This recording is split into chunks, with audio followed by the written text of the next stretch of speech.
ایک دفعہ کا ذکر ہے، کسی جنگل میں ایک کوا رہتا تھا۔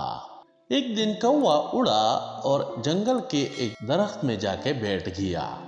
اس نے نیچے دیکھا تو بہت سارے مور جمع تھے۔ اس نے سوچا کہ میں بھی اسی طرح کا بن سکتا ہوں، کیوں نہ میں ان موروں کے ٹوٹے پنکھ جمع کر لوں اور اپنے بدن میں لگا لوں تو میں بھی اس کے جیسا بن جاؤں گا۔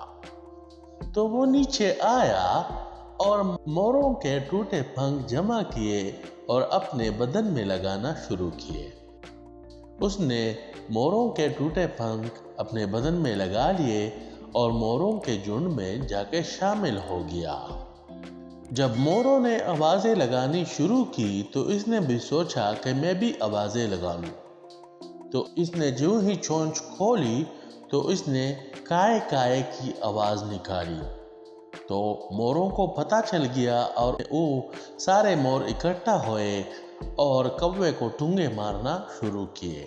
کوا وہاں سے بھاگ نکلا اور اپنے جھنڈ میں آ کے شامل ہو گیا۔ جو ہی وہ کووں کی جھنڈ میں شامل ہوا تو کووں نے جب دیکھا کہ ہمارے جھنڈ میں مور آ چکا ہے تو سارے کوے اکٹھے ہو گئے اور اپنے ہی مور جیسے کوے کو ٹونگے مارنا شروع کیے، اور کوا وہاں سے بھی بھاگ نکلا اور اپنے سارے مور پنکھ ہٹا کر واپس اپنے جھنڈ میں آ کر شامل ہو گیا۔ تب اس نے سوچا کہ ہمیں کبھی بھی دوسروں کی نقل نہیں کرنی چاہیے۔ اس پر علامہ اقبال کا ایک شعر مجھے یاد آ گیا۔